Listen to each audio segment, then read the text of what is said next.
Hello à toi et bienvenue dans ce nouvel épisode de Vibe avec ton enfant intérieur, le podcast dédié à ta reconnexion avec ton enfant intérieur.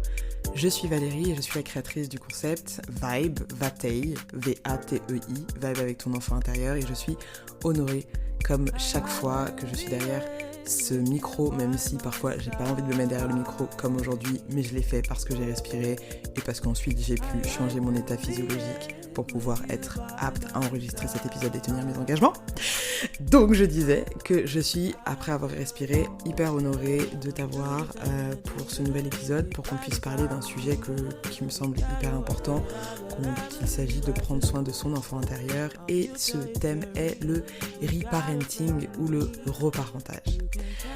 Avant d'aller plus loin et de commencer même à parler du reparentage, je voulais te remercier comme d'hab pour les écoutes qui sont de plus en plus nombreuses, pour les commentaires, les feedbacks sur le dernier épisode de Maëlle. J'espère qu'il t'a touché, j'espère vraiment qu'il t'a donné également des clés de compréhension sur toi ou peut-être sur des personnes qui te font penser à Maëlle dans sa manière de fonctionner. En tout cas, c'est vraiment le but de ce travail, c'est bien évidemment du self-care, donc prendre soin de toi et le faire au service de la communauté, au service de nos familles, pour pouvoir, je l'espère, humblement, en tout cas à mon niveau c'est ma mission, pour pouvoir nous aider à reconstruire et reconstituer des familles, des structures, des communautés plus saines, basées sur l'authenticité, sur l'amour, sur la compréhension profonde de nos différences et sur la compassion, je pense. Donc j'espère que ce podcast fait le travail, et si c'est pas le cas, en tout cas c'est l'intention. Donc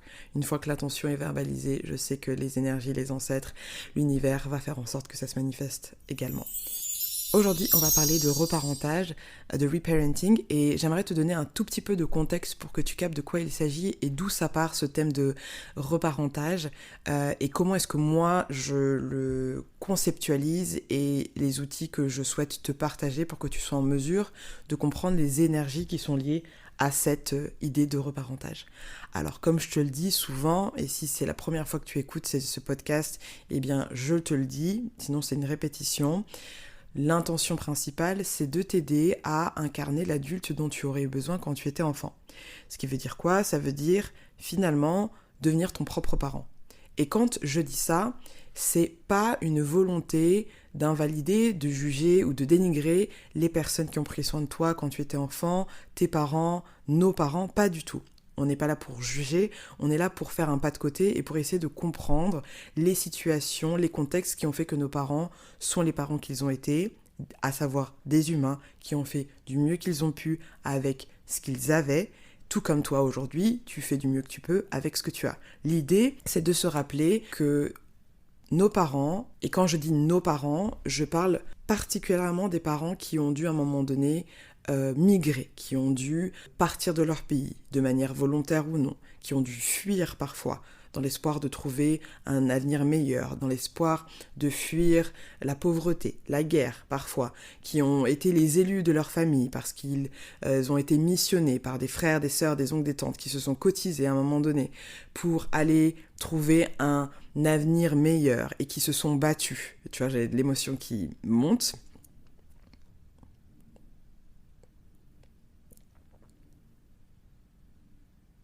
Et qui ont fait du mieux qu'ils ont pu, pour qu'on soit aujourd'hui en train de se triturer gentiment le nombril pour savoir comment va notre enfant intérieur. Cet épisode, même si je t'invite à incarner l'adulte dont tu aurais eu besoin, c'est un hommage à nos parents. Et je suis hyper honorée de le faire. Et je savais pas que j'allais être émue comme ça, mais c'est comme ça, on accueille. C'est ce que je vais t'inviter à faire aujourd'hui.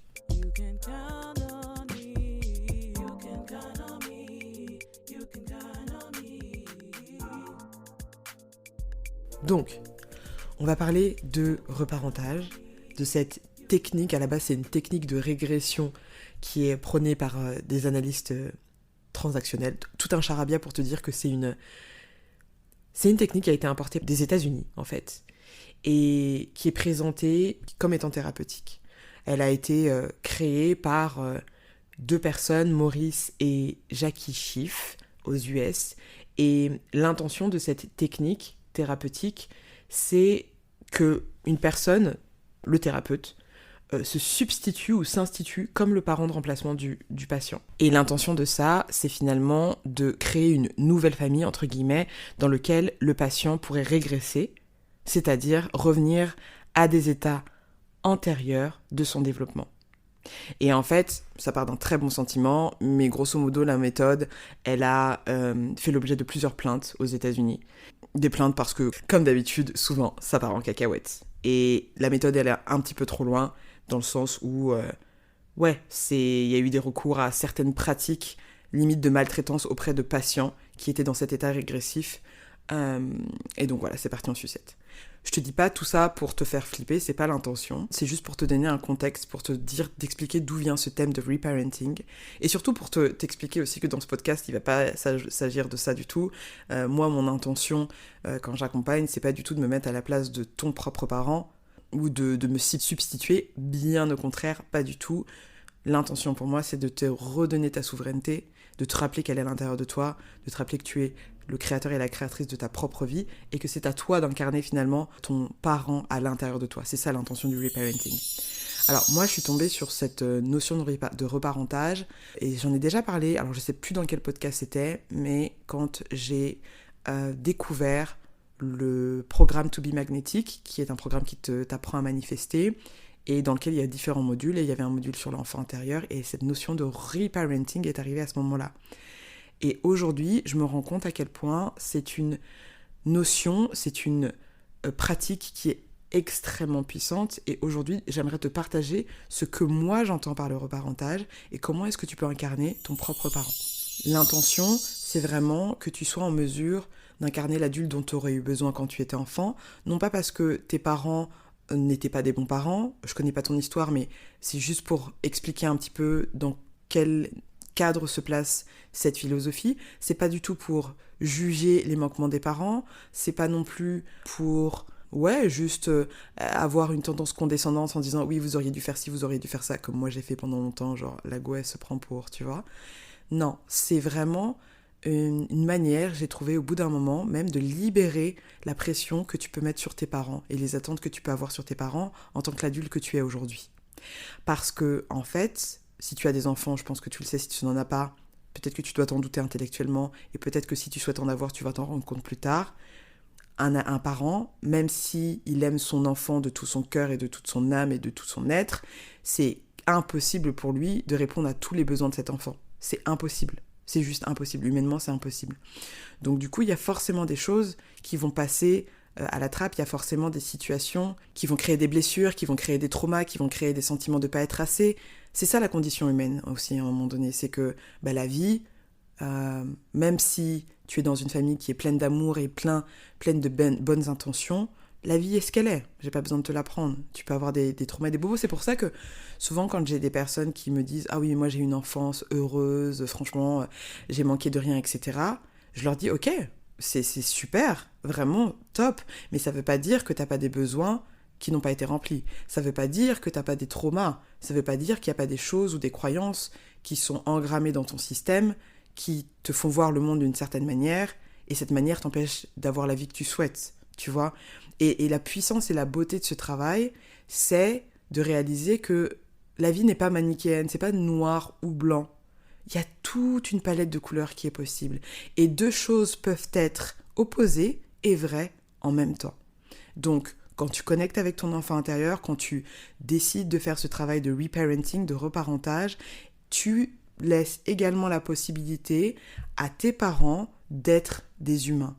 Remettre nos parents à leur place d'humains pour pouvoir leur lâcher un peu la grappe sur « ils n'ont pas été comme ci ou ils n'ont pas été comme ça » et peut-être qu'à bien des égards c'est le cas, mais la difficulté de ça, quand tu es adulte et que tu fais ce travail de connexion avec ton enfant intérieur, c'est que ça t'empêche de prendre tes responsabilités quant à remplir les besoins dont l'enfant qui est à l'intérieur de toi a besoin, en l'occurrence.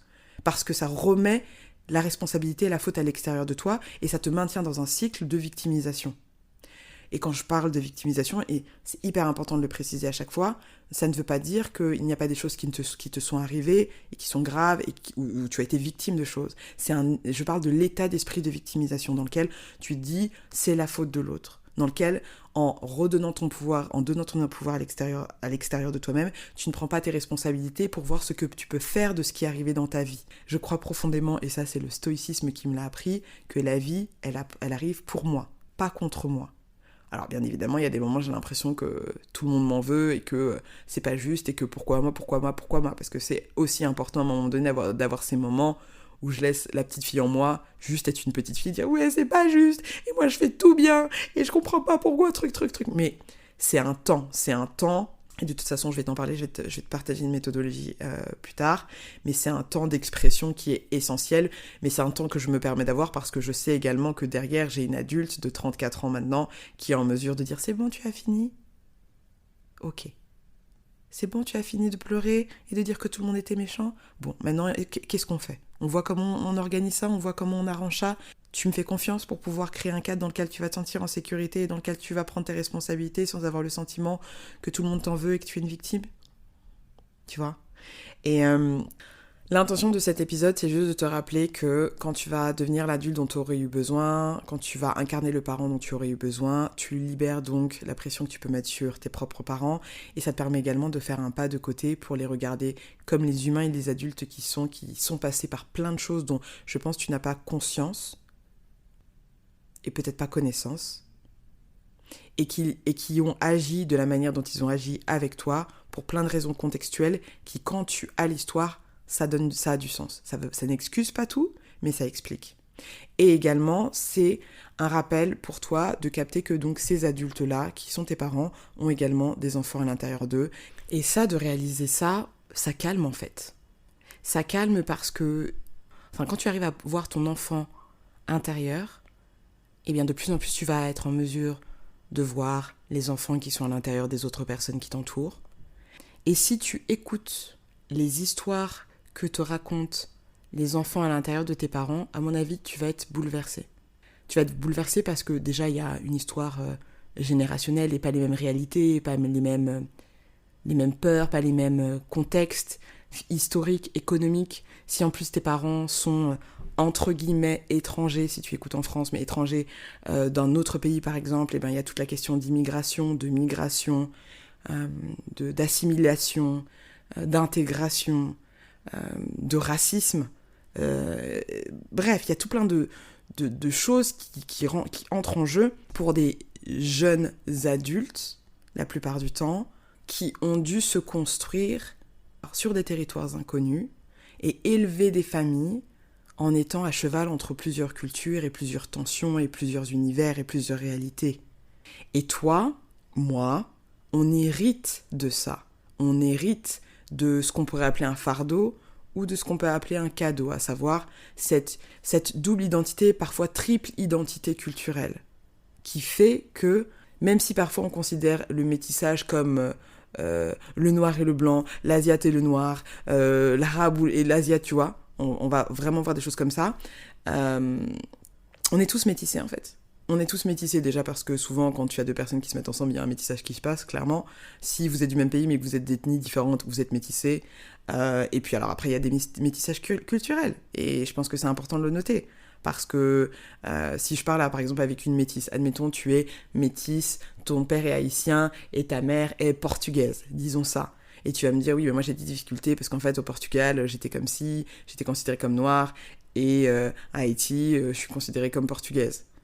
En fait, moi, je peux ressentir exactement ce que tu ressens dans ta chair, non pas parce que je suis métisse, mais parce que juste culturellement, j'ai également eu le sentiment qu'il fallait que je choisisse ou que j'étais tout souvent le cul entre deux chaises, entre la France et le Cameroun, trop blanche, trop noire, tu vois. Donc, la beauté de ce travail et ce qui me passionne vraiment, c'est de réaliser en fait que malgré nos différences, nos histoires, elles sont vraiment communes. Elles sont vraiment, vraiment, vraiment très communes et vraiment très, très similaires. Et au bout d'un moment, à force d'avoir parlé à tellement de gens, à tellement de personnes, d'individus, d'âmes qui viennent avec beaucoup de vulnérabilité déposer leurs histoires au creux de mes oreilles, dans la confidentialité, en fait, je vois les patterns. Je vois finalement, je sens la tendance, je sens ce qui se passe et ce qui se joue.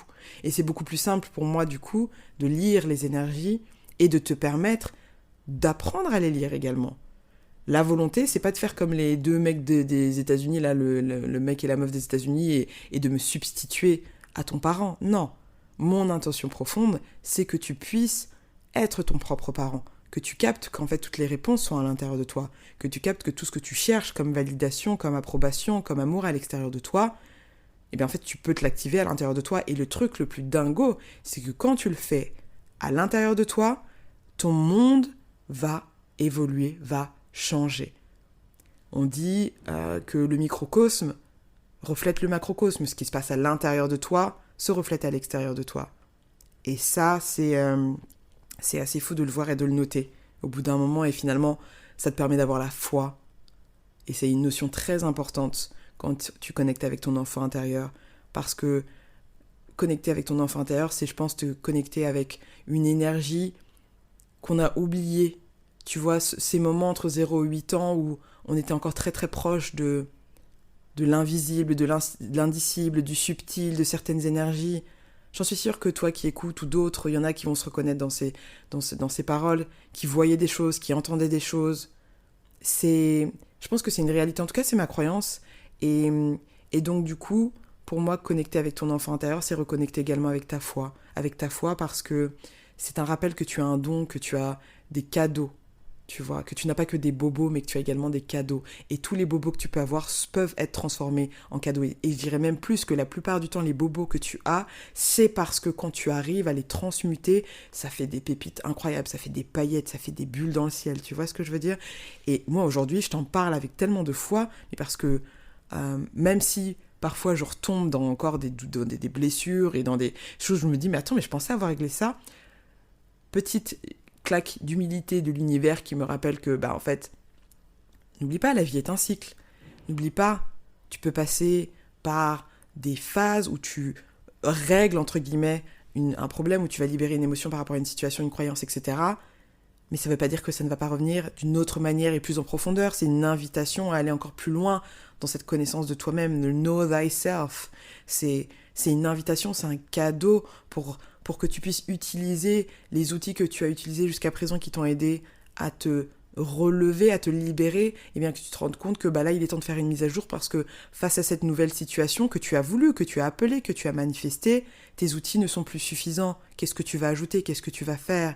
Qu'est-ce que tu vas faire pour devenir cette nouvelle version, pour aller te rappeler encore d'une version encore plus profonde, plus profondément enfouie à l'intérieur de toi ? Et c'est un cadeau. C'est un cadeau, c'est un privilège incroyable.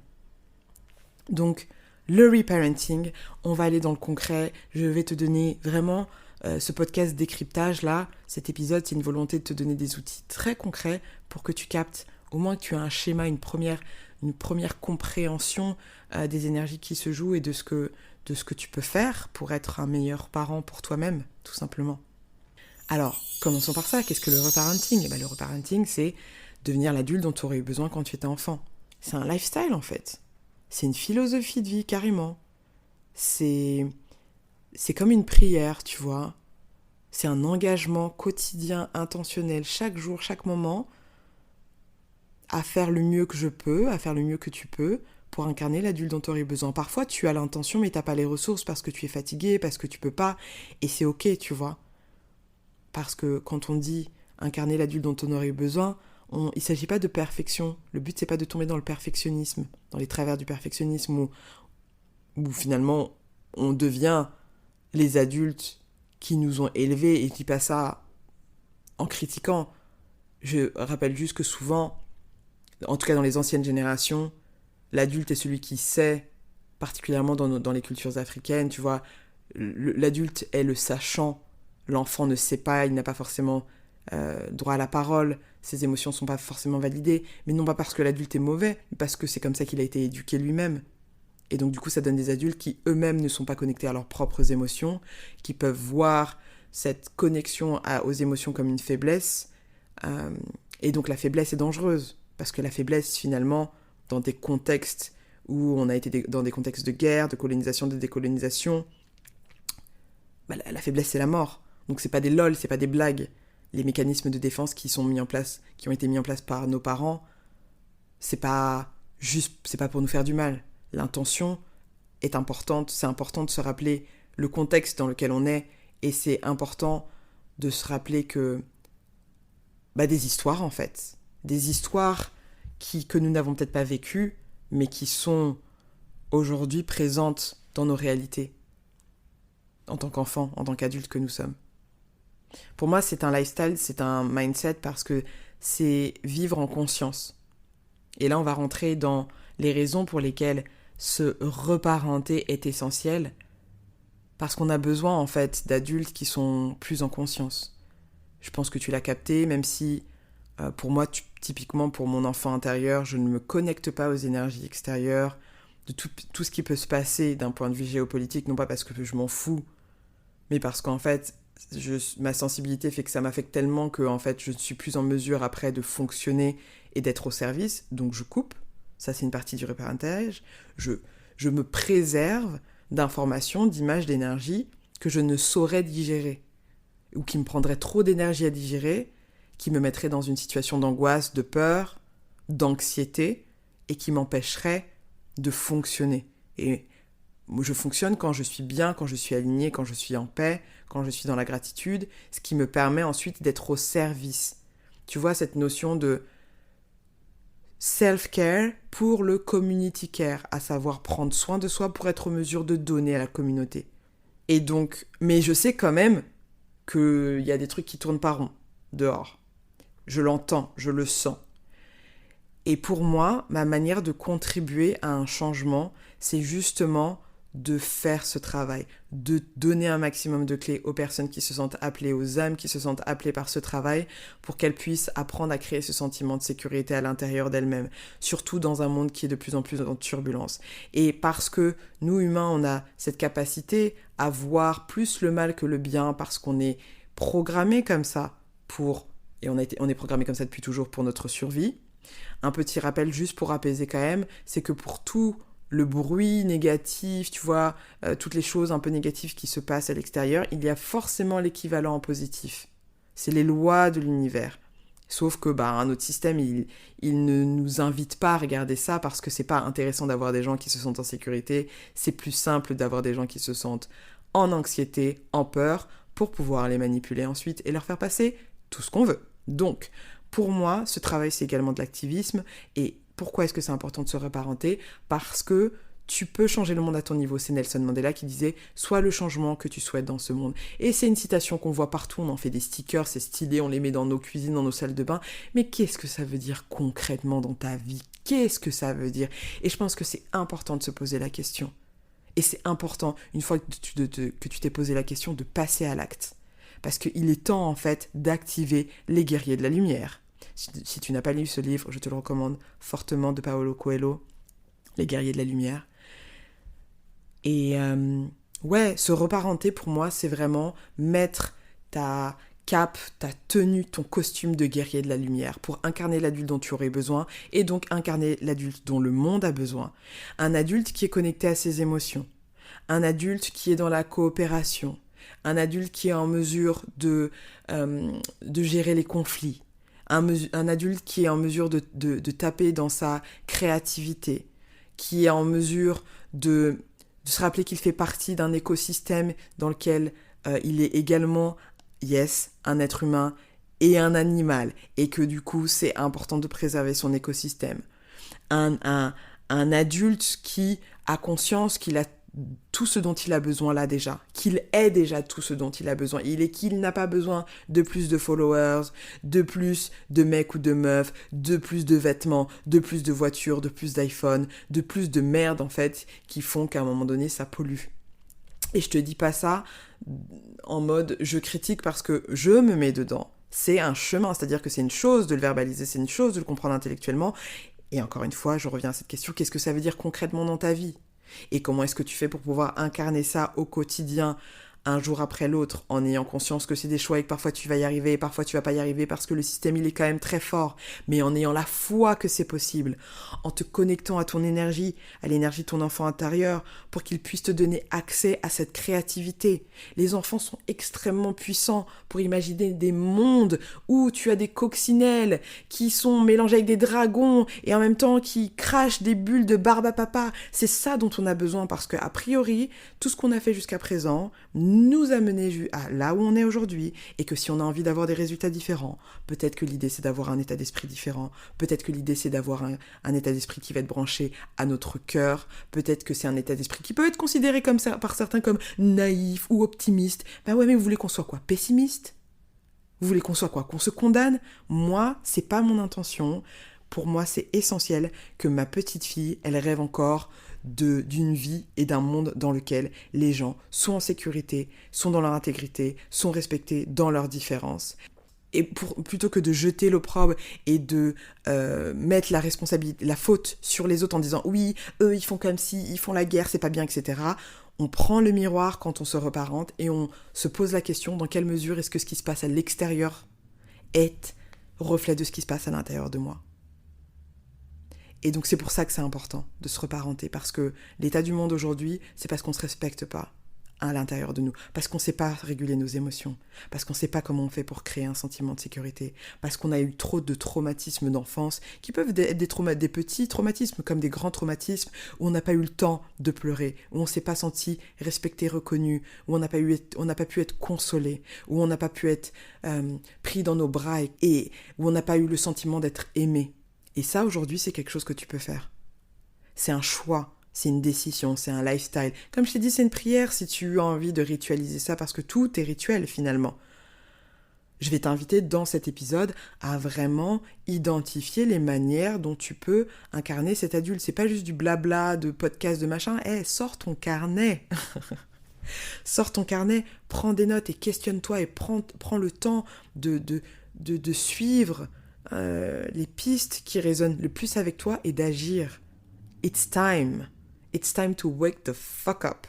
Avec beaucoup d'amour, avec beaucoup de compassion, but it's still time.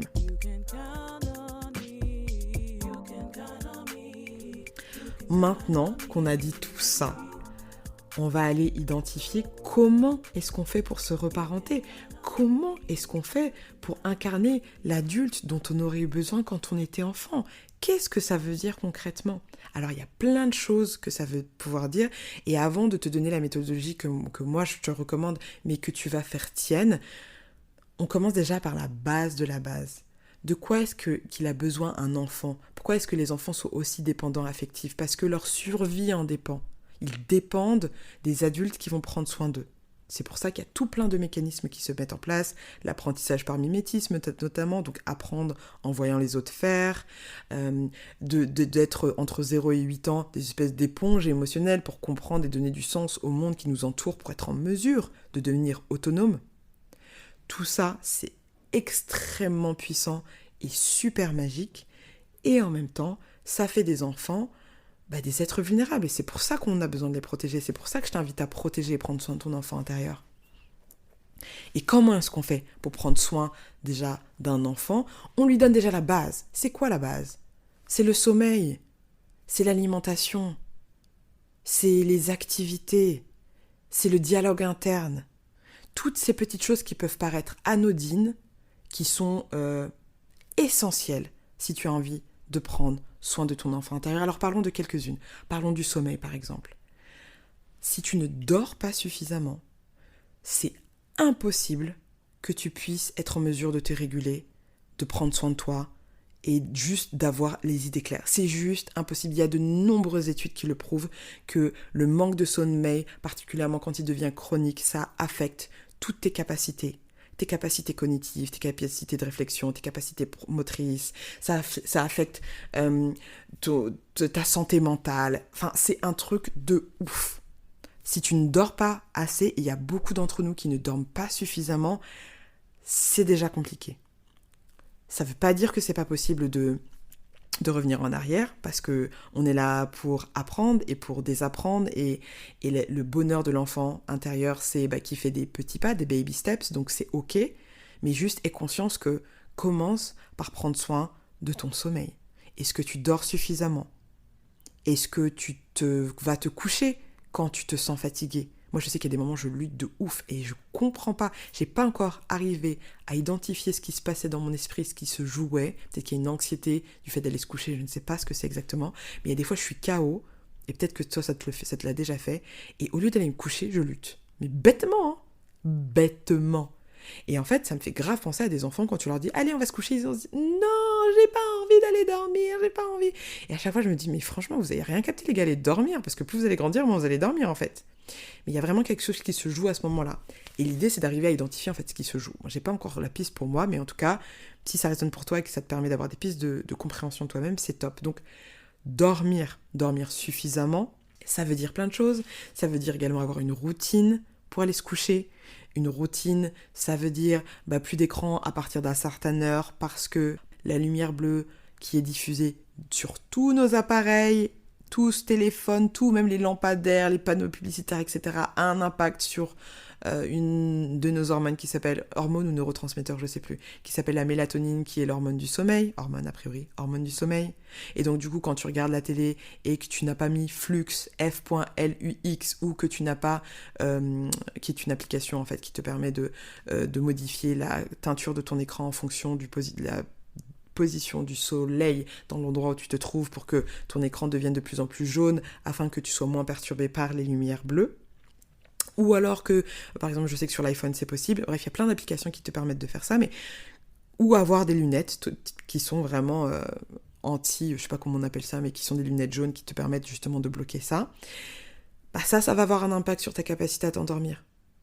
Si tu es, comme beaucoup de gens que je peux connaître, addict à des films d'horreur, des films qui te mettent dans un état d'anxiété, tu t'en rends tellement pas compte parce que tu as tellement l'habitude, parce qu'en fait tu es désensibilisé de tes propres émotions et tu regardes ça avant de dormir, c'est un mécanisme de survie, c'est normal que tu dormes mal. Si avant de te coucher, tu manges comme jaja de la nourriture qui est transformée, tu vois, nourriture industrielle, pleine de sucre, pleine de gras, pleine de gluten, enfin toutes ces choses-là, c'est normal qu'en fait tu aies des difficultés à t'endormir parce qu'en fait ton corps pendant que tu dors, il est en train de digérer. Et je te dis ça et oublie jamais ça, hein, même quand tu as le sentiment que je te fais la leçon, que moi, j'ai les informations mais je suis toujours sur le chemin, hein. Attention, hein.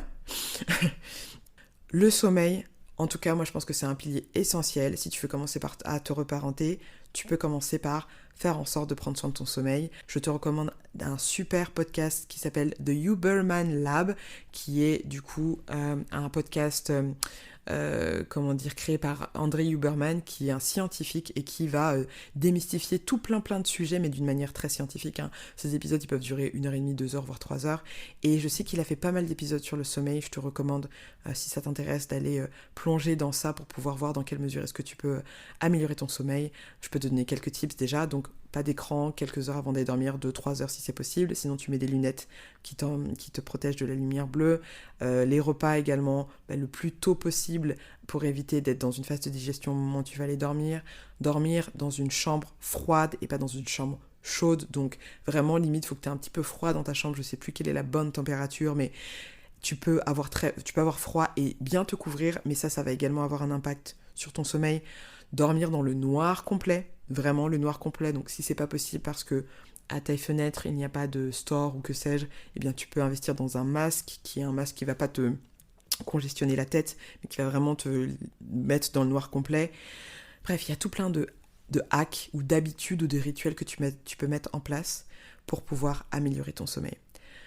Une autre manière de te reparenter, c'est par exemple être juste à l'écoute de toi-même. Et être à l'écoute de toi-même, ça veut dire quoi ? Quand tu as faim, mange. Mais sois en mesure d'écouter si tu as faim ou si tu penses avoir faim parce que tu as faim ou parce que tu as de l'anxiété ou parce que tu t'ennuies ou parce que X, Y, Z. Tu vois ? Donc vraiment l'écoute, c'est pas juste l'écoute pour assouvir les pulsions, c'est une écoute fine et subtile de qu'est-ce qui est en train de se jouer à l'intérieur de moi. Mais pour faire ça, pour pouvoir être dans l'écoute, il s'agit déjà de faire du silence. Et surtout, il s'agit de réaliser que tes émotions, elles sont valides, elles sont valables. Tu vois ? Parce qu'on est très très nombreux à invalider nos émotions, à invalider nos expériences, en disant ouais c'est un peu con ce que je vais dire, non mais je devrais pas, oh il faudrait pas que je pense comme ça. On n'est pas là pour faire ça, on est là pour incarner les adultes dont on aurait eu besoin. On n'a pas parlé de perfection, on a parlé de soutien, on a parlé de compassion à l'égard des enfants qui sont à l'intérieur de nous et qui ont, oui très certainement, plein de réactions qui sont pas rationnelles, mais qui ont du sens compte tenu de l'histoire que tu as vécue, qui ont du sens parce qu'elles sont basées sur des croyances qui se sont cristallisées dans ton enfance par rapport à une histoire que tu as. Donc l'idée, c'est pas d'invalider ça, c'est d'accueillir.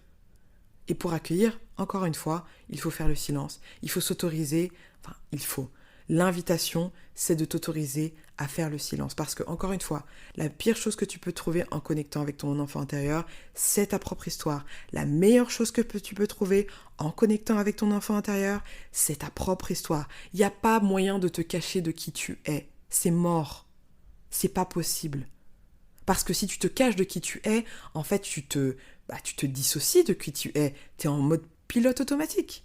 Et là, on peut te balader à droite à gauche. On te dit, ah tiens, aie peur là, tiens, sois excité par ça, tiens, va acheter ça. Et toi, tu vas suivre. Ça, c'est en mode autopilote. Et je pense que si tu écoutes ce podcast, c'est que déjà, t'as pas envie d'être en mode autopilote, t'as plus envie. Et donc, pour ça, il faut prendre ses ovarios et ses corones et tout ce qu'il peut avoir au milieu, les poser sur la table et accepter de regarder qui tu es. C'est vraiment remember who you are. Remember who the fuck you are. Et you are the shit. Ouais, ça y est, ça part en anglicisme, désolé. Mais c'est vrai, en fait. C'est que malgré toutes les histoires que tu peux te raconter, sous toutes les peurs que tu peux avoir, le sentiment de ne pas être à l'auteur, le sentiment de ne pas être assez, le sentiment d'être inadéquat, d'être un monstre, d'être le mouton noir, d'être nul, d'être bête, d'être stupide, d'être moche, d'être grosse, d'être trop ci, trop ça ou pas assez, en dessous de ça, il y a la lumière que tu es. Et le monde, encore une fois, a besoin de ta lumière. Ah, au bout d'un moment, je sais que ça va rentrer. Au bout d'un moment, je sais que ça va toucher. Je vais le répéter, ne t'inquiète pas. On a parlé du sommeil, on a parlé de l'écoute de soi-même. On va également parler de la nourriture. Eh oui, les gars, mais oui. Ouais, c'est un épisode un peu relou peut-être, mais c'est comme ça. Si ça te pique, c'est que c'est pour toi. La nourriture. Là, j'ai réalisé à quel point l'impact de la nourriture sur ma santé mentale, sur ma santé psychique, sur ma santé émotionnelle, sur ma santé spirituelle. Mais c'est une dinguerie. C'est une dinguerie. On nous ment. On nous ment et on nous apprend à nous mentir. On nous fait croire que le petit déjeuner, c'est le repas le plus important de la journée et que c'est important de manger des cornflakes, des céréales, un truc bien sucré avec du sucre et du Nutella. Là, j'ai vu une pub, je me suis dit, mais vraiment l'aberration de la matrice, quoi.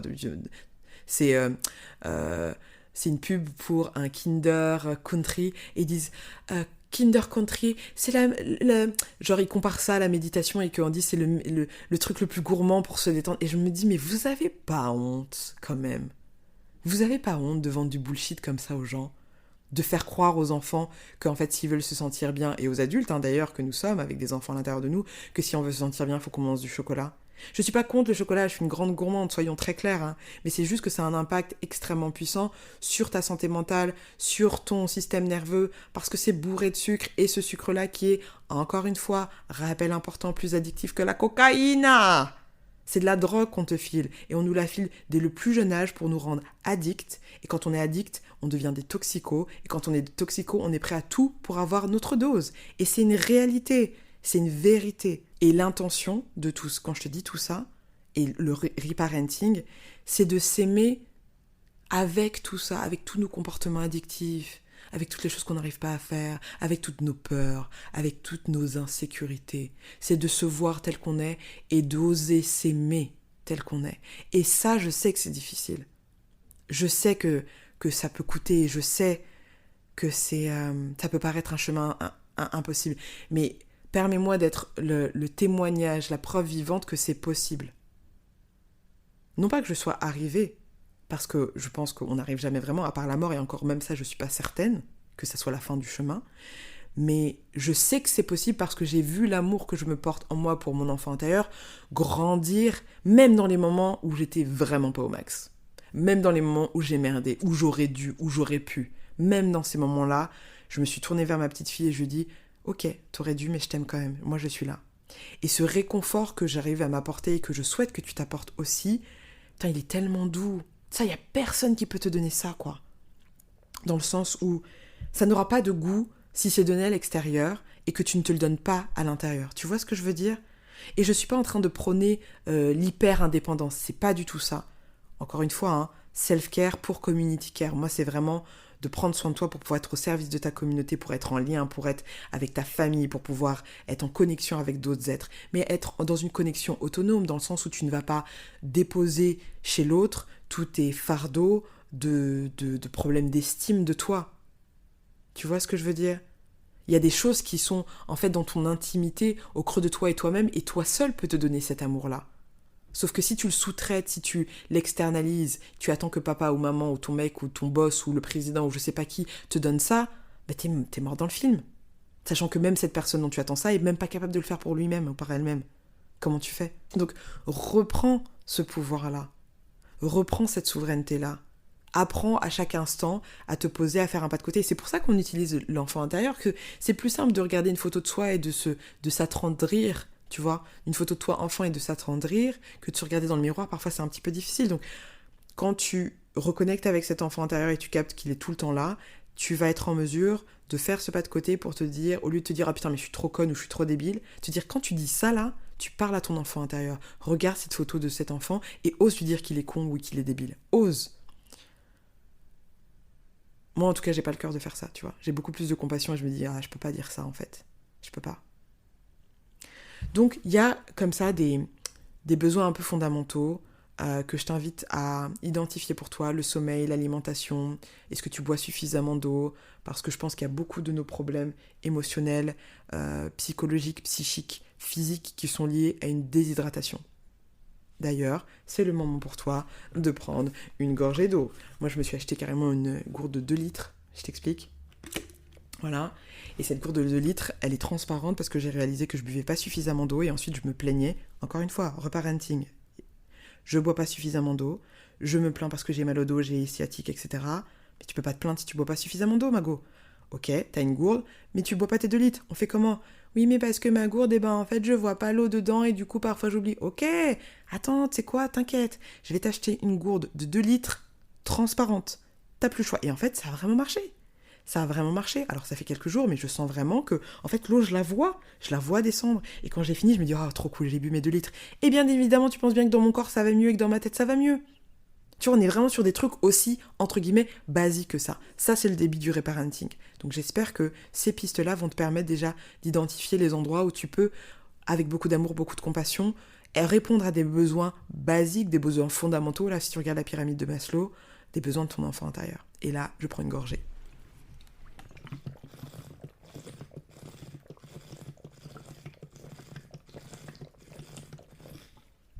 Oh, damn it. Franchement... La meuf qui a inventé l'eau, c'est une vraie go. Franchement, ça ferait un bon t-shirt, non ? Voilà. Ok. Alors, cet épisode est un petit peu décousu, il n'est pas aussi structuré que la dernière fois, et c'est pas très grave. D'accord ? J'essaye de me comment dire, de me libérer justement du perfectionnisme et d'être vraiment le parent hyper encourageant avec l'enfant qui colorie dans son book et qui déborde de partout et qui dit « c'est bien, bravo !» Tu vois, c'est un petit peu cet effet que ça me fait là. Et c'est ok, je sais qu'il y a de la valeur dedans et que tu vas arriver à piocher ce qui est important pour toi. Donc on a parlé des besoins basiques et puis il y a d'autres choses qui peuvent te permettre de te reparenter. Par exemple, alors ça c'est vraiment... je vais faire un épisode dessus, c'est sûr. Est-ce que tu te rappelles de cette citation ? Alors en anglais, c'est « Don't grow up, it's a trap ». Donc, ne grandis pas, c'est un piège. C'est horrible. Tu vois, parce qu'en fait, qu'est-ce que ça dit de la vision de l'adulte ? Et pour moi, être un adulte, ça veut pas dire qu'on arrête de jouer, en fait. Ça veut pas dire qu'on est tout là, ennuyeux, boring, je dois faire ci, je dois faire ça, il faut... Et... Non, si t'es ça, gars, il faut switcher, en fait. Il faut switcher, et pour switcher, pour le coup, via le reparenting, ça va être, par exemple, t'autoriser plus de jeux. C'est quand la dernière fois que tu t'es autorisé à jouer ? Vraiment. Et que tu t'es amusé. C'est quand la dernière fois que tu allais, je sais pas moi, à Trampoline City, non pas pour amener ton neveu ou ton fils, mais vraiment pour aller faire sauter l'enfant qui est à l'intérieur de toi. C'est quand la dernière fois que tu as joué à cache-cache ou que quand tu as joué à cache-cache, tu l'as pas fait en tant que la mère du petit, je sais pas moi, Karim, mais en tant que l'enfant qui est à l'intérieur de la maman qui joue avec son garçon. C'est quand la dernière fois? Et en fait, de remettre du jeu dans la vie et de te rappeler que la vie n'est qu'un jeu. C'est un jeu, la vie. Et en fait, quand tu captes ça, quand tu captes que tu peux te connecter à l'énergie du jeu et que, en fait, à chaque fois, tu as des cycles qui se répètent comme des espèces de niveaux dans un monde, tu passes au niveau supérieur quand tu t'es battu avec Big Bros et qu'après, tu vas délivrer la princesse et tout le bordel. Quand tu captes que ça et que tu grandis en compétences au fur et à mesure que tu comprends des choses sur toi et que tu libères tes dons et que tu libères ta créativité et que tu imagines des choses et ensuite ça se manifeste et tu dis oh j'ai réussi, oh c'est marrant, oh il y a pas de hasard, il y a pas de hasard. Ben non, il y a pas de hasard gars. Ou go, il y a pas de hasard. Donc fais-le de manière intentionnelle. Donc le jeu est vraiment un aspect essentiel du reparenting, de t'autoriser à jouer et de trouver un moyen de t'amuser comme un enfant. Sans te dire ah je suis puéril. Non, t'es pas puéril. Tu es un adulte avec un enfant. Donc, le jeu est essentiel.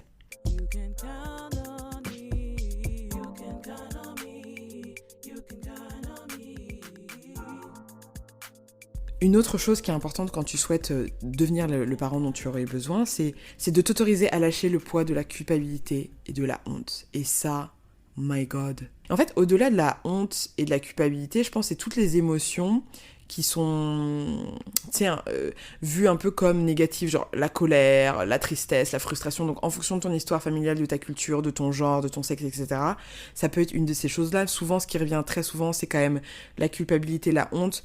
Souvent, il y a la colère pour les femmes, la tristesse pour les hommes, mais tout ça peut être mélangé, ça peut faire un joli pot pourri, justement, d'émotions qui ne seront pas exprimées et du coup qui pourrissent à l'intérieur de toi et qui te rendent amer en tant qu'adulte et qui te disent que en fait le monde il est nul et que c'est pessimiste, etc. Ça c'est l'amertume pour moi.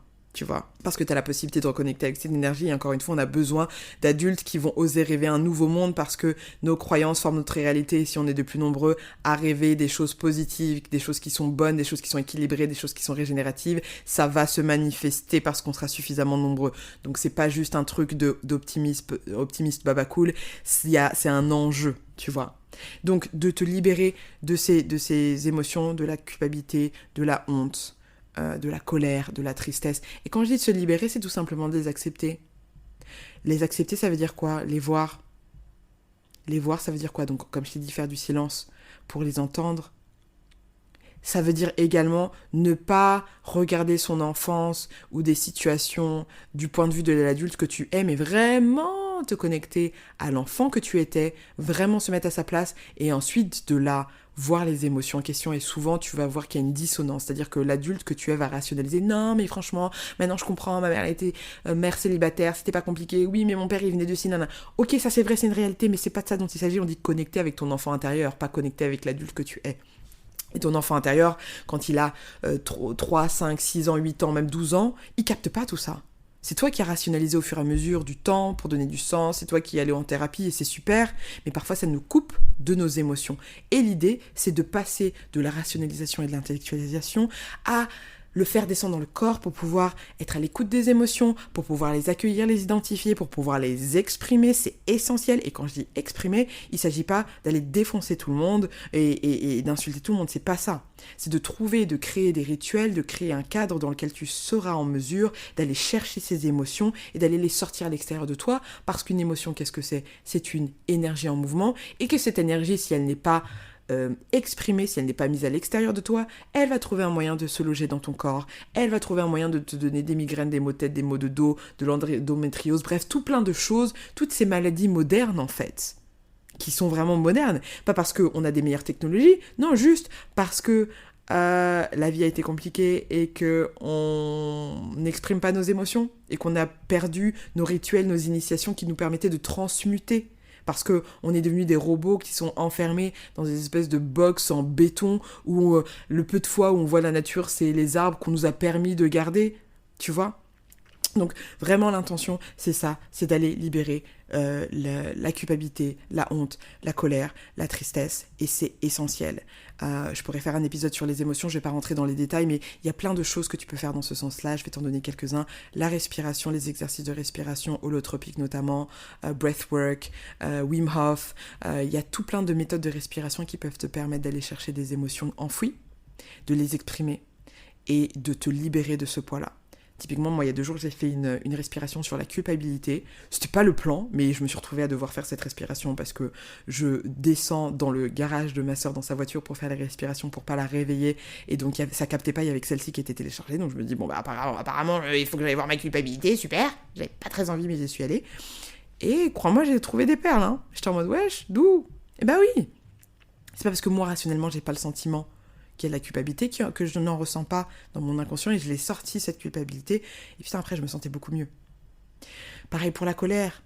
La colère, cet été, j'ai vraiment eu... Enfin, de toute façon, je me rends compte à quel point ma vie, c'est un cadeau, et que je suis privilégiée de ouf. Hein. Pas privilégiée parce que j'ai accès à des choses, hein. Privilégiée parce que je suis en vie. Privilégiée parce que je me réveille. Je suis successful parce que je me suis réveillée le matin, et ça, c'est un cadeau de ouf. Donc, du coup...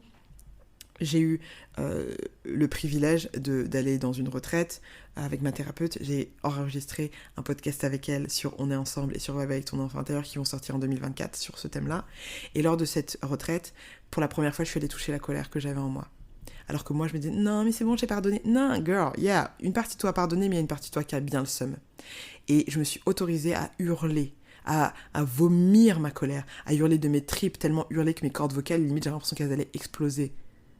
Et ça a été tellement salvateur pour moi d'aller m'autoriser à être en colère. Pas contre quelqu'un directement, mais juste de l'exprimer. Ça a vraiment fait de la place, mais tellement de place pour me permettre d'accueillir et d'oser être la femme que je suis aujourd'hui. Donc, ça peut être ça ou ça peut être la tristesse. La tristesse, j'ai pas trop de difficultés. Moi, par exemple, si tu es un homme et que tu écoutes ce podcast, c'est quand la dernière fois que tu as pleuré. Mais même parfois, il y a des femmes, il y a des individus, ça fait 2 ans, ils ont pas pleuré.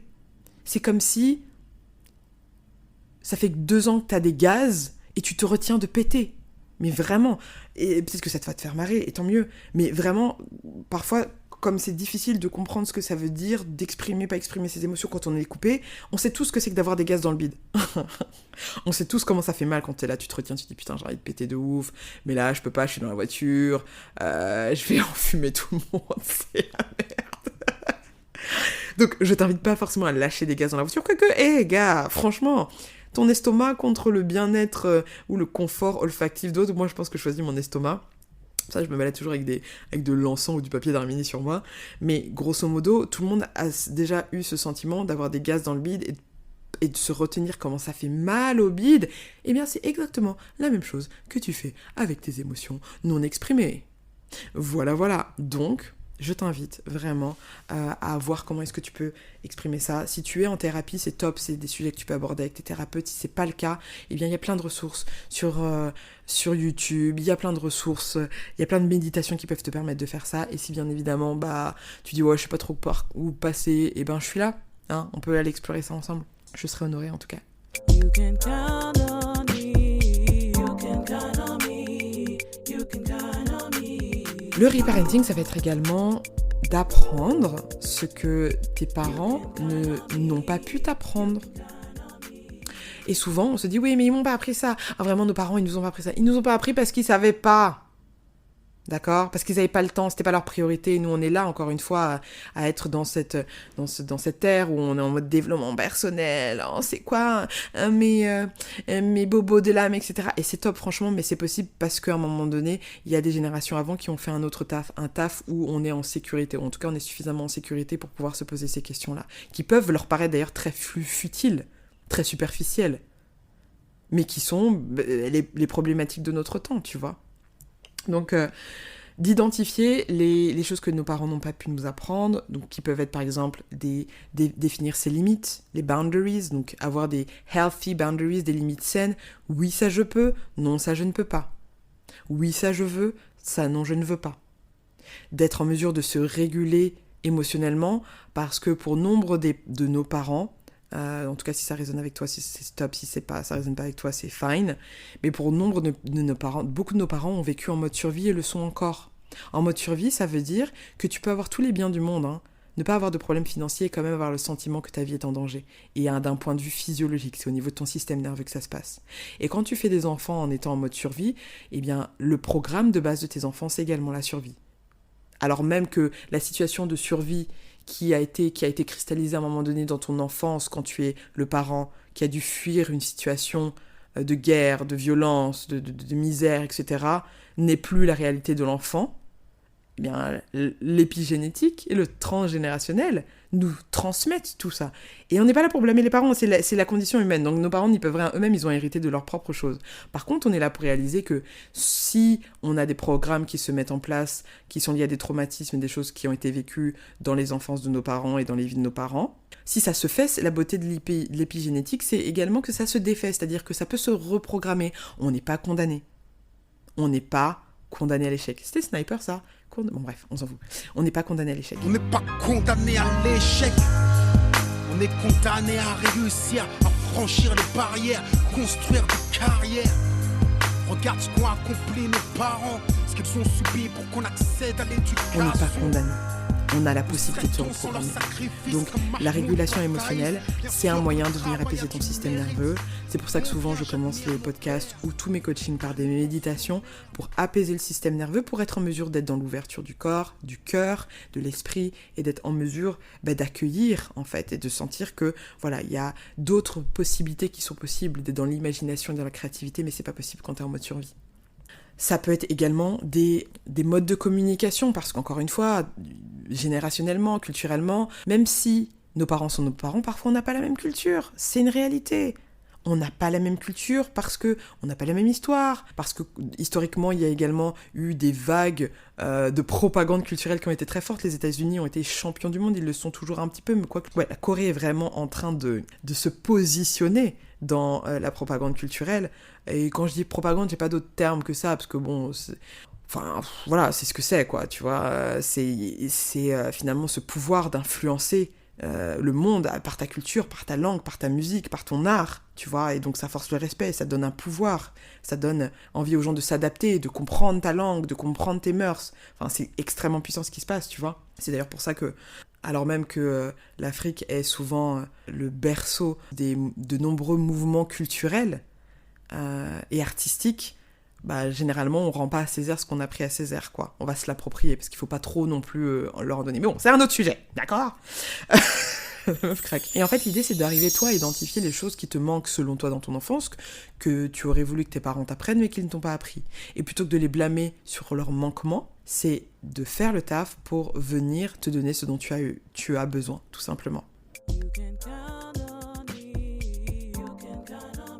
Ce thème du reparenting, il est vaste, je pourrais faire un épisode de 4 heures sur le sujet, mais j'aimerais aller straight to the point pour que tu puisses digérer déjà tout ça, parce que ça fait beaucoup d'informations, que tu puisses peut-être écouter l'épisode pour que tu notes ce qui a vraiment résonné pour toi, peut-être que tu l'écoutes aujourd'hui et que tu vas la réécouter dans 2 mois et tu vas dire « Ah mais attends, mais ça a vachement bougé, ça maintenant je comprends ce qu'elle veut dire ». Mais ce que je donne comme guidance pour des personnes qui ont envie de se reparenter, mais avec une méthodologie plutôt claire, voilà quelques étapes qui peuvent te permettre à chaque fois de pas te sentir perdu dans le processus, d'accord ? La première étape, comme je te disais, c'est de faire le silence.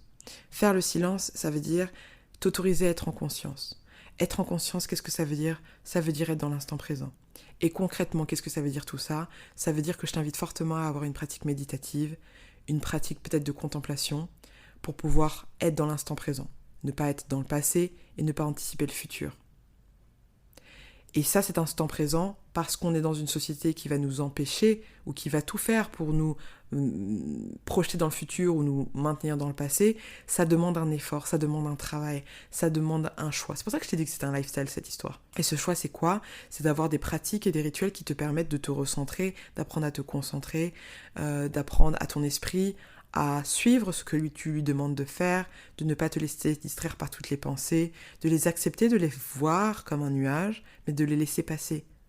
Et pour ça, c'est pour ça que je te recommande vraiment une pratique méditative. Honnêtement, j'ai essayé de tourner autour de ça, de dire non, la méditation, machin. Il n'y a pas d'autre choix, en fait. La méditation, je pense que c'est un des outils les plus puissants que tu peux utiliser pour pouvoir être en présence, en conscience de toi-même, faire le silence pour être à l'écoute de tes émotions et identifier tes besoins. C'est le second point. Pour finir sur la méditation, il y a plein de ressources et je ne cesserai de le répéter. Il n'y a pas de si tu veux, l'excuse de la barrière financière n'est pas une excuse. Il y a YouTube. Sur YouTube, tu as plein de méditations gratuites. D'ailleurs, moi, j'en ai créé des méditations pour créer ta bulle de sécurité, pour dire bonjour à ton enfant intérieur. Et je vais continuer d'en créer pour que tu aies des ressources, des go-to pour pouvoir aller écouter. C'est sur la chaîne YouTube Vibe avec ton enfant intérieur. Mais il n'y a pas d'excuse, d'accord ? En tout cas, pas d'excuses financières. Après, il peut y avoir plein de choses qui te bloquent. Et bien évidemment, avec beaucoup de compassion, l'idée c'est de comprendre, d'identifier, de t'accompagner là-dedans. Mais en tout cas, la barrière financière, t'as pas besoin de payer une application, tout ça pour te dire, pour méditer. Et méditer, c'est pas non plus que se poser en tailleur, les mains en disant « Om ». Ça peut être ça, mais ça peut être aller te balader dans la nature. C'est faire le vide, éteindre tous tes écrans et vraiment être dans cet état de flow quand tu vas faire une activité qui te passionne, où tu vois pas le temps passer, comme, je sais pas moi, la peinture, le dessin, la guitare. Bref, c'est vraiment cet état où tu es dans l'instant présent. Rien d'autre n'existe que le moment que tu es en train de vivre. Et c'est la réalité. Rien d'autre existe que le moment présent. Là, les mots que je suis en train de verbaliser, qui arrivent à tes oreilles, ils existent au moment où tu les écoutes et puis ils font partie du passé. Tu vois ce que je veux dire ? Et en fait, l'instant présent, c'est uniquement ce qui se passe là maintenant.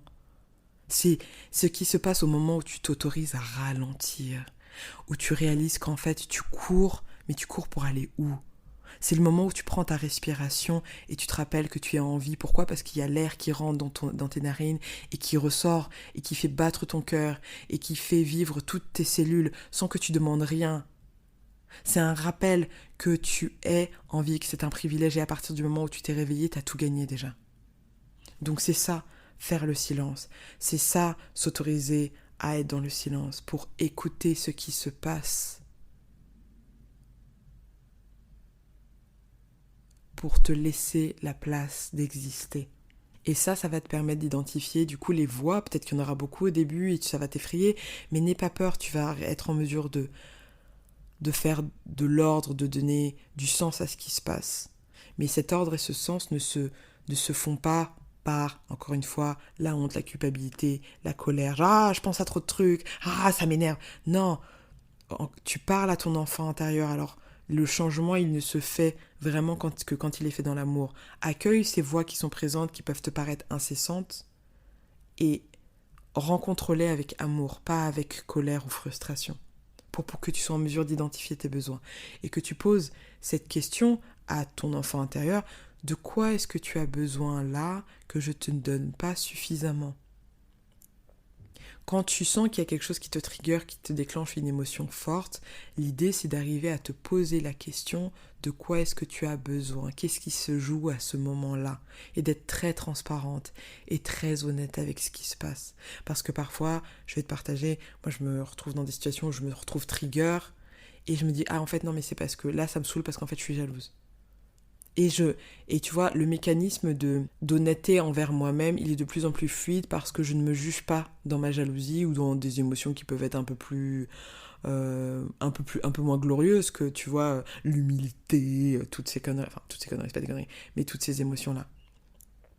Et la jalousie, c'est juste une réaction face à quelque chose. Donc, en identifiant les raisons pour lesquelles je suis jalouse, en me questionnant, mais pourquoi t'es jalouse ?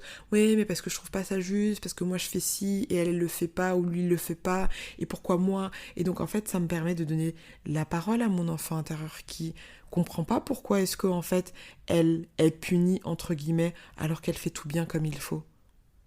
Tu vois un peu le schéma ? Donc en fait, je rentre en communication avec mon enfant intérieur, en ne jugeant pas ce qu'elle me dit, en n'invalidant pas ce qu'elle ressent. Je lui permets de s'exprimer, en fait, elle m'explique ce qui se passe, et moi, ça me permet ensuite de me dire, ah, du coup, mais de quoi t'as besoin ? Elle me dit de quoi j'ai besoin. Et là, je suis en mesure de devenir l'adulte dont elle aurait eu besoin. Parce que j'ai écouté. Tu vois ? J'ai écouté, j'ai accepté. Et s'il y a des fortes émotions, ce que j'ai fait, c'est que plutôt que de faire non, je ressens pas ça, je vais aller au creux des émotions. Je vais aller au creux des émotions pour déjà les vivre et les exprimer. Je t'ai parlé de la colère, de la frustration tout à l'heure, de la tristesse. Vraiment aller au creux de ces émotions et s'autoriser à les exprimer. Avoir suffisamment confiance en ma capacité et en ta capacité à plonger. Tu sais, comme les plongeurs qui font de l'apnée là en pleine mer et qui descendent comme ça. Ils descendent jamais seuls généralement. Il y a ce qu'on appelle la ligne de vie qui les tient au bateau au-dessus. Alors imagine que toi, quand tu t'autorises à aller explorer les ombres, explorer les parties de toi qui sont encore méconnues, pleines d'émotions bien denses, et ben tu vas dans les profondeurs de l'océan. Mais tu y vas en confiance parce que tu sais que l'adulte que tu es est au-dessus avec le bateau et tu as la ligne de vie pour remonter. Tu es en mesure de remonter. Tu vas pas sombrer et ne jamais remonter de ta tristesse ou de ta colère. À un moment donné, ça va se tarir, ça va se finir. Et donc du coup, explorer tes émotions, c'est avoir la conscience et la confiance en ta capacité à créer un conteneur, à créer un espace-temps dans lequel tu vas aller voir ces émotions, l'exprimer, mais vraiment avec toute la puissance que tu as, et ensuite remonter, épuisé la plupart du temps, mais libéré de ce poids. Une fois que tu as fait ça, et que tu t'es donc demandé ce dont tu as besoin, tu vas bien évidemment répondre à ce besoin. Parce qu'une fois que l'enfant a fait l'effort, qu'est-ce qu'on fait? Le réconfort. Et le réconfort, c'est pas le sucre, hein. Pardon. Non, mais si c'est le sucre, c'est ok, tu vois. Mais l'intention, c'est vraiment d'essayer de le faire de manière assez holistique et de manière assez consciente pour ne pas venir finalement remettre du feu sur quelque chose qui va te déréguler, qui va encore venir déréguler ton système nerveux. Donc, identifier ce dont elle a profondément besoin, cette petite fille ou ce petit garçon. Ben là, j'ai besoin de réconfort. Ok, ça serait quoi le réconfort? De manière très concrète. Ben j'aimerais bien, je sais pas, un massage, ou j'aimerais bien passer du temps avec mes amis, ou j'aimerais bien peindre, ou j'aimerais bien juste regarder un film qui me fait plaisir. Tu vois vraiment? Prendre le besoin et voir dans quelle mesure est-ce que tu peux y répondre. Et si c'est pas sur le moment parce que le contexte ne te le permet pas, de t'engager en tant qu'adulte qui donne sa parole à un enfant avec lequel tu dois créer une confiance pour pouvoir continuer d'évoluer, de t'engager à réaliser ça à un moment donné. Et de ne pas considérer ça comme un chichi ou comme un caprice. Et une fois que tu as fait tout ça, ou plutôt durant tout ce process, c'est rappeler à ton enfant intérieur, donc rappeler à toi-même, que quelle que soit l'étape par laquelle tu passes, quelle que soit l'émotion, quelle que soit la sensation, quel que soit le manque, quelle que soit la peur, quelle que soit la honte, la culpabilité, la colère, quel que soit tout ça, toi tu es là et tu l'aimes de manière inconditionnelle. Tu sais, parfois moi je suis là et je me parle. Je me parle à haute voix, tu vois. Je me vois dans mon comportement, je dis ouais mais là ça me saoule, non, je suis pas contente, pas contente. Moi ça me saoule, je suis fâchée. Et j'aimerais ne pas être fâchée de la situation. Mais du coup, d'être frustrée parce que je suis fâchée d'une situation qui me fâche, tu vois bien que c'est un cercle vicieux. Donc au lieu de faire ça, j'accepte, je dis ok, je comprends que tu sois fâchée. Mais vraiment, je me parle, hein. Je comprends que tu sois fâchée, que tu sois saoulée ou que tu aies honte. En tout cas, moi, je suis là et ça change pas l'amour que je te porte. Genre, je suis là et je t'aime. Et ça, putain, mais c'est... Ah là là, c'est un câlin énergétique, c'est un câlin de Dieu, c'est un rappel vraiment, c'est ça, c'est un rappel que je suis aimée de manière inconditionnelle et que toi aussi, en fait. Que tu l'es. Je sais pas quelle est ta croyance, en tout cas, moi, la mienne, c'est l'univers, c'est Dieu, c'est les ancêtres. C'est que, en fait, tout est amour. Tout est amour. Et donc, tout le chemin par lequel tu passes, même s'il est difficile, même s'il est tortueux, même si t'en as marre, même si c'est dur, eh ben, il est pour toi, ce chemin. Parce que tu es amour, parce que tu es un cadeau, et parce que le monde a besoin de toi. Oublie pas, tu es un guerrier, une guerrière de la lumière. Et mon intention avec cet épisode de podcast, c'est vraiment de te rappeler qu'en osant incarner l'adulte dont tu aurais eu besoin, en osant devenir ce parent-là, tu irradies de ta lumière. Ta vibration, elle va monter, elle va changer. Et tu vas inspirer les gens autour de toi plus qu'en leur disant « il faut faire ci ou il faut faire ça ». Parce que tu vas incarner tes propres mots, tu vas incarner tes propres valeurs, tu vas transformer tes bobos en cadeaux. Moi, je me rends compte que je serais pas là où je suis aujourd'hui si j'étais pas passée par tout ce par quoi je suis passée. Et c'est là où je me dis merci l'univers de m'avoir fait vivre tout ça, parce que sinon je serais pas là en train de faire ce podcast et en train de littéralement vivre être dans ma mission de vie, quoi. Une de mes missions de vie, en tout cas. Donc, voilà les différentes étapes. J'espère que ça t'a parlé, j'espère que ça t'a permis d'y voir un petit peu plus clair sur ce travail. Et bien évidemment, tout ça, c'est qu'une proposition, hein. N'oubliez jamais que moi, je propose, en tout cas sur ce thème-là, et toi, tu disposes, tu fais ce que tu veux, tu tweaks, tu mélanges, tu transformes, tu utilises tel outil, ça tu prends, ça tu laisses. C'est ça la souveraineté, en fait. C'est de pas tout prendre pour parole d'évangile, de prendre ce qui résonne avec toi et d'y aller, mais vas-y, vraiment. On n'a plus le temps de se cacher. La vie, là, c'est un tour, comme on dit au Cameroun. Donc, si tu as envie de voir le monde extérieur changer, commence par changer ton monde intérieur. Si tu souhaites la paix à l'extérieur, alors crée la paix à l'intérieur. Si tu souhaites l'amour à l'extérieur, alors incarne cet amour. Ose ouvrir ton cœur, ose aimer et t'aimer de manière inconditionnelle, parce que l'enfant qui est à l'intérieur de toi, il le mérite.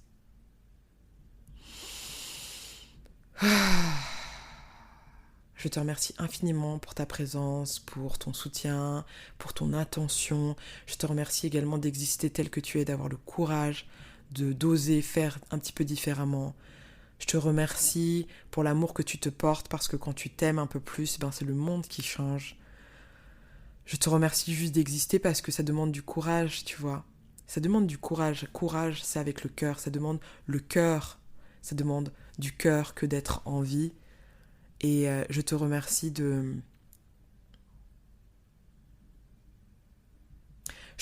d'avoir la foi également.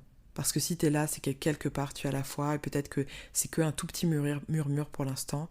Mais plus tu vas l'écouter, cette voix, cette intuition, ce murmure, et plus il va prendre de la place. Et plus tu vas connecter avec ton enfant intérieur. Et plus cette voix sera pleine de foi. Et tu te rendras compte du coup que... En fait, quel que soit le choix que tu fais, you'll be fine, ça va aller. Ça va aller, parce qu'à partir du moment où ça vient du cœur, on est bon. C'était donc l'épisode 30 du podcast. Dans 2 semaines, on aura un épisode interview avec une femme exceptionnelle, brillante, magique, qui s'appelle Jadou. J'ai hâte que tu écoutes cet épisode, parce que Jadou, c'est vraiment... une vraie go. Et en attendant, bien évidemment, comme d'hab, 5 étoiles sur ta plateforme, petit DM, petit message d'encouragement, petit partage pour envoyer de la force, tu partages avec les gens que tu aimes pour vraiment faire monter le podcast, c'est hyper important. Et au niveau actu pour les différents événements que j'organise. Alors, le 12 novembre, on a la marche pour connecter avec ton enfant intérieur dans la forêt. Alors, ça sera dans la forêt de Montmorency, au château de la Chasse. On est déjà une dizaine d'inscrits, j'ai trop hâte, il y aura des enfants cette fois. Il y avait déjà des enfants, mais là, il y aura plus d'enfants. C'est toujours un événement auquel tu peux participer. On va organiser un système de covoiturage. C'est assez simple, tu vas sur le site et tu donnes une contribution qui est obligatoire. À partir de 1 euro, tu donnes ce que tu veux, pas de jugement. Tu peux donner 1 euro, moi ça me va, tant que tu te pointes, parce que le thème, ça va être s'autoriser à ralentir pour être à l'écoute des besoins de son enfant intérieur. Mais c'est parfait! Ensuite, deuxième date, le 21 novembre de 19h30 à 21h30, j'organise le dernier cercle de parole de l'année chez Meizo. Donc le thème de ce cercle, ça va être libérer la parole de ton enfant intérieur. Et les cercles de parole, c'est extrêmement puissant parce que beaucoup d'entre nous, on a beaucoup de problèmes de reconnaissance, de sentiment de ne pas être reconnu, de ne pas être validé, de ne pas être vu, de ne pas être entendu. Et donc là, l'idée, c'est d'incarner l'adulte dont tu aurais eu besoin en profitant d'un espace où tu as des personnes qui vont écouter, qui vont t'écouter, qui vont valider ton histoire et qui vont être là pour être témoin de l'histoire de ton enfant intérieur. Et ça, c'est extrêmement puissant quand on est sur un chemin de guérison. Donc je t'invite vraiment à nous rejoindre le 21 novembre pour ce dernier cercle de parole de l'année avant que je m'envole vers le soleil au mois de décembre. C'est pour ça qu'il n'y aura pas d'événement au mois de décembre, en tout cas pas d'événement physique. Et je te précise également, et stay tuned, pour les informations reliées à la retraite qui aura lieu du 29 mars au 1er avril 2024 en Bretagne. Le lieu est déjà booké, j'ai trop hâte, et ça sera également sur le thème du reparenting. Donc en fait tout ce dont je t'ai parlé là pendant 45 minutes, on va le vivre de manière physique ensemble pendant ces quelques jours en Bretagne dans un lieu que j'ai sélectionné. Je suis en train de finaliser le programme, il y aura 9-10 places disponibles et je vais très prochainement mettre les places Early Bird en vente. Donc voilà, si tu es intéressé par cette idée de retraite, je t'invite fortement à t'inscrire à la newsletter pour être tenu au courant de l'ouverture des places quand ça va arriver dans les prochains jours. Voilà, écoute, moi je suis KO de cet épisode. Là, j'ai donné les dernières gouttes, donc je vais aller prendre soin de mon enfant intérieur. Je te propose de faire de même. Je te remercie pour ton attention. On est ensemble et je te dis à dans 2 semaines pour un prochain épisode. Merci et à très vite. Merci d'avoir écouté le podcast Vibe avec ton enfant intérieur. N'hésite pas à commenter, liker et noter. Et bien évidemment, si tu penses que ce podcast peut être utile à quelqu'un que tu connais et qui t'est proche, n'hésite pas à le partager avec lui ou avec elle. La musique a été créée par ma sœur DJ Sound Designer Clémy. Le podcast est produit par mes soins, Valérie Djoumessi, et par mon entreprise Vibe